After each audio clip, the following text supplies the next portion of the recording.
The Second Era Chronicles 1 SE Konungr Bok Chapter 2.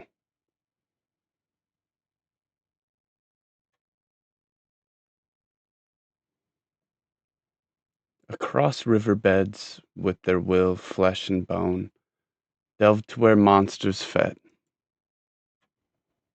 Across the river roam, where fog clung to low, to water, to old memories. Across broken watchtowers from the first war, their banners long burned to ash.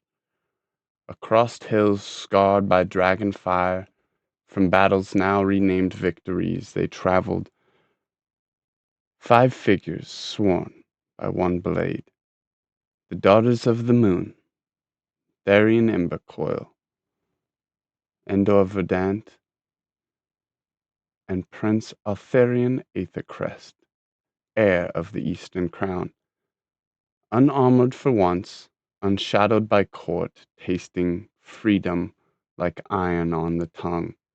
Beside him, Sir Caldris, knight of no house, knight of only oath. He had sworn not to the crown, but to the boy who would wear it. And across frost-bitten ridges, through wind-carved ravines, past dwarven old bridges where no torchlight had been, they met with the prince at the foothills of Konungr Bok.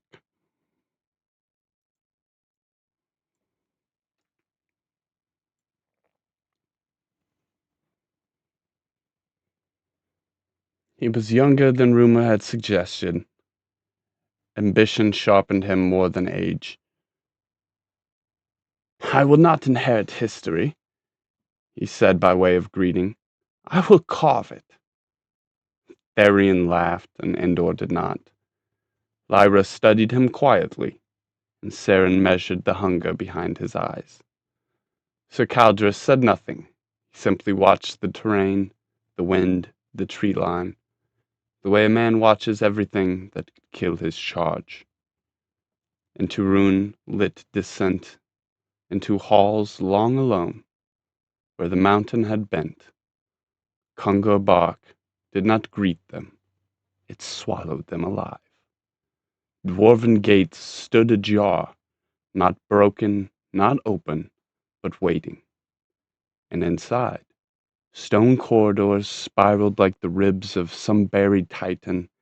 Ancient ruins pulsed faintly in the walls. Water dripped in deep echoes. Something shifted beyond sight of all.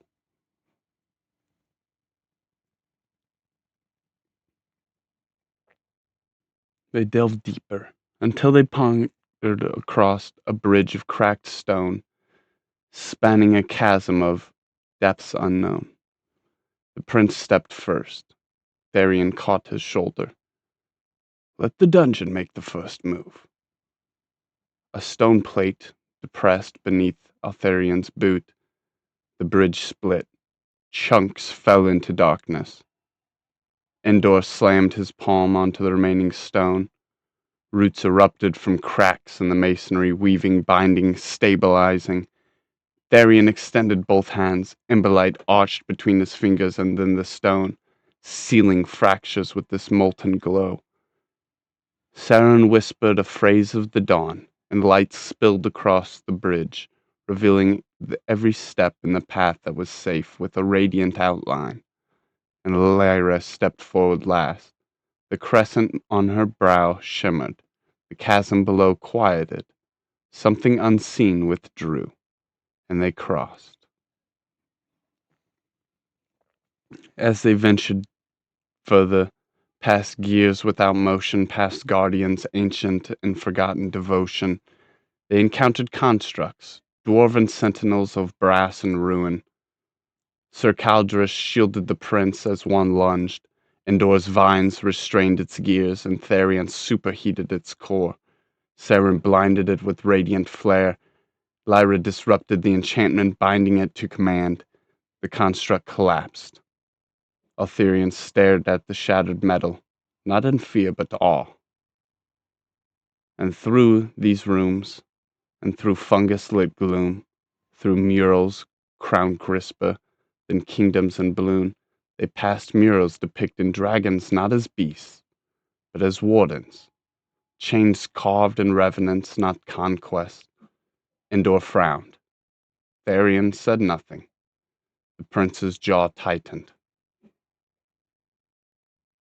and deeper they ventured.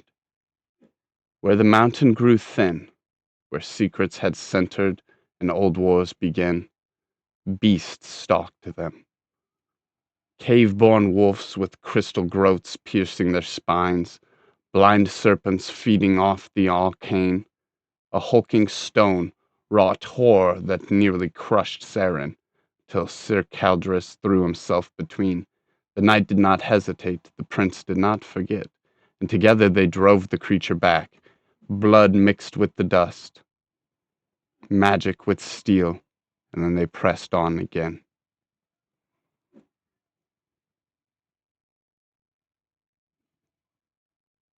With ember and root and with moon and dawn, prince in pursuit, they carried on.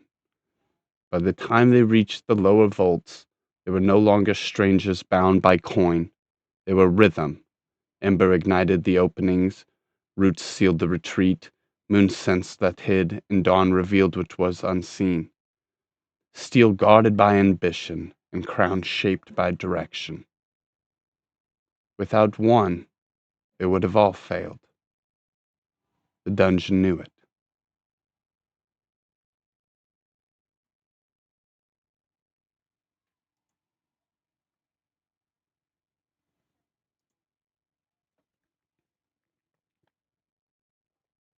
A corridor widened into a burial hall. Stone briar after briar lined the walls. Dwarven remains long undisturbed. And then they arose. Not in unison, not theatrically, simply lifted. Bones assembling under unseen pull. Rib cages rattling, jawbones clicking. The prince stepped forward eagerly. Right! Endor snapped his gaze to him. No. Altharion hesitated. They're risen bone, and they carry malice. Rites are abominations to nature, spirit bound unwillingly, decay twisted with intent. He gestured towards the shambling forms. These are bones animated by ambient magic. Konungr Bok bleeds arcane energy into everything. Anomalies form, creatures warp, and constructs awake. His eyes darkened slightly. Rites are worse. A skeleton lunged. The conversation quickly ended.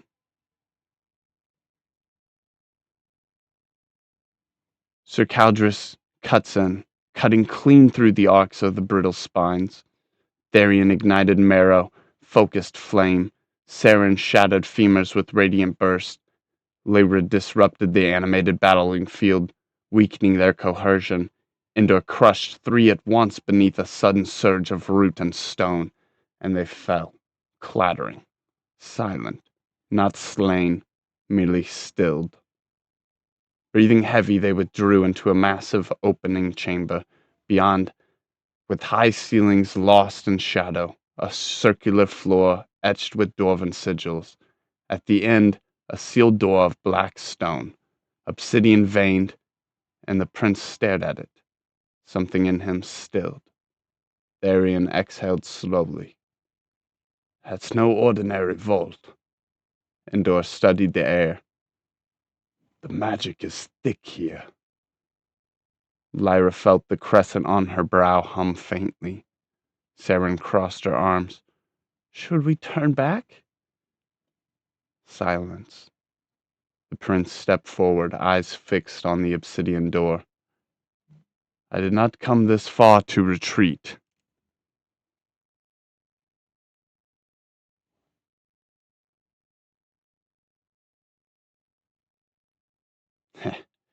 Good. Glory is honest. Tharian smirked. Then we go deeper,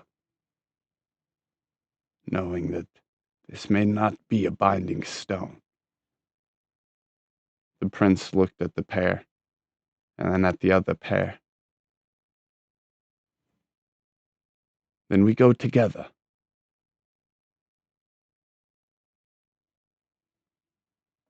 Deep within Konungr Bok, something shifted. The dungeon was not empty. It was watching them.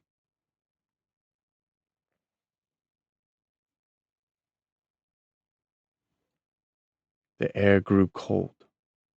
Their final descent narrowed. The tunnel opened suddenly into something impossible. Not a vault, nor treasury, but a city, or what had once been one. A vast cavern stretched outward, its ceiling lost in shadow. Dwarven homes carved directly into stone walls, ringed the perimeter like quiet witnesses, balconies, hearth alcoves, stone bridges arching between levels. At the center, a raised platform. Behind it, carved into the cavern wall, a colossal mural.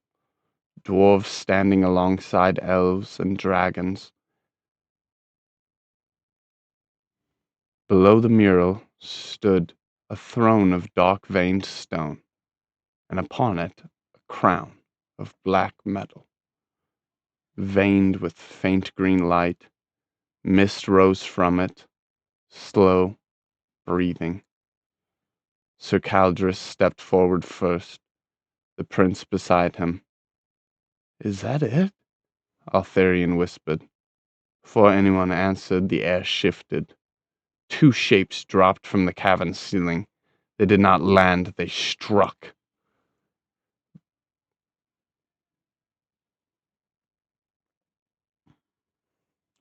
Two rights, not skeletons, not mere anomalies, but creatures of intent.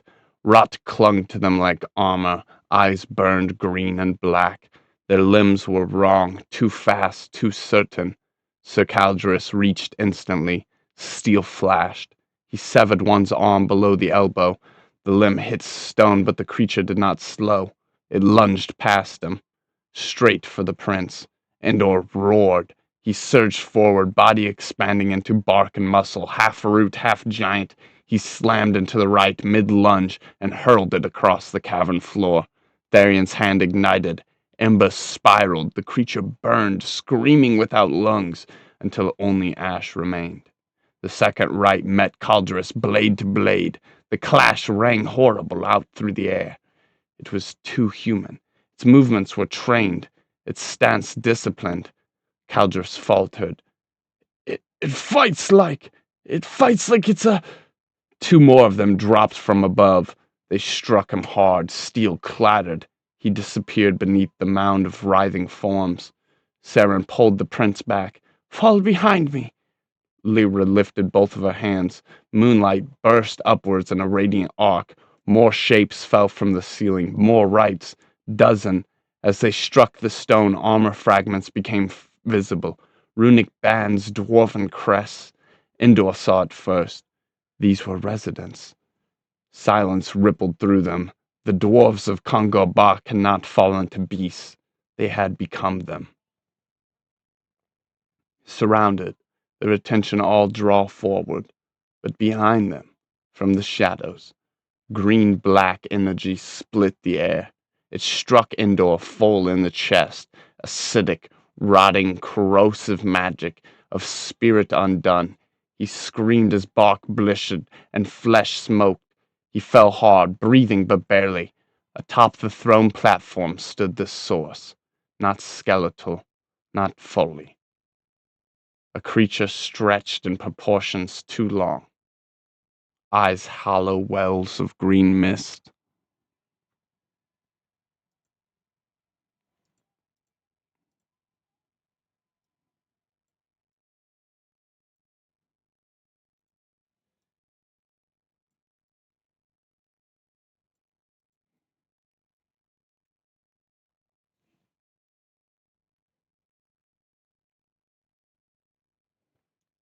It held a staff that bled black, glowing vapor that rose just like the energy from the crown. A lich. Its energy was identical, rising upwards and dispersing, as if something were feeding on both. Therian saw it. The crown is anchoring him. The lich stepped down. Each step left a stain in the stone. The prince steps forward. Altharion, Aethacrest, does not retreat. He stepped between the lich and the fallen. Arc Surge! He cast. Lightning, blue and black, burst from his palms. It clashed against the lich's green-black fire. The cavern shook. Two magics collided. Royal ambition against corrupted eternity. The prince's lightning was raw, hungry, unrefined, but powerful. Lyra watched him, not as heir nor symbol, but as man, brave, yet terrified, unyielding. Something in her shifted. The lich pressed harder. Fire wrapped around the lightning. The prince dropped to a knee. Therion, witnessing, inhales slowly. Measured. His ember mark flared brightly. He whispered the incantation, not loudly, not dramatically, but like someone recalling an old friend. Phoenix pluming feather flame! Fire did not explode, it unfolded, golden winged. A plume of spiraling flame shot past the prince and past the lich, struck the crown. The black metal on the throne screamed and cracked. It shattered. The green mist howled upwards, dispersing violently into the cavern ceiling. The lich froze, then screamed. Without anchor, its form destabilized. Therion's flame consumed it from within. Green fire collapsed inwards and then exploded outwards. Ash scattered across the throne steps. Silence. The rites fell, still. The mound around Sir Caldris stilled as well.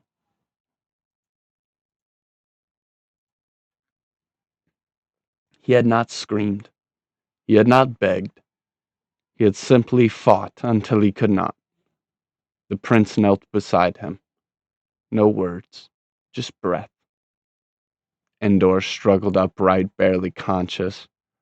Lyra placed a hand over his heart. Moonlight studied him. Therion stepped toward. The throne remained. In ash lay the lich's staff, twisted black iron, and its base a stone, warm, pulsing faintly. The heart of Hera, he whispered. A legendary sealing relic, pre-war myth, not dragon binding magic. A sealing protection. The prince stared at it, long, and then nodded. We must take it. They gathered what they could. They did not take the throne, nor the mural. They left Sir Caldris as well, right where he fell. Beneath dwarven guardians he had died fighting. The prince stood a long time before leaving.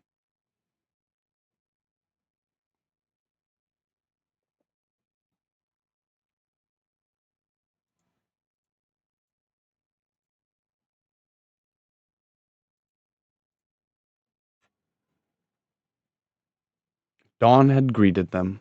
Konungr Bok loomed silently behind. The river Rhone shimmered below the hills. They had entered seeking glory. They had left carrying something heavier. As they walked, Lyra glanced once towards Altharion. He didn't see, and she did not look away. However, deep below, there were other unsights to be seen. In the cavern ruin, among crown fragments scattered across stone, one shard pulsed faintly, green and then black. On the throne steps, a skeletal hand twitched. just once, and somewhere, unseen, mist gathered again.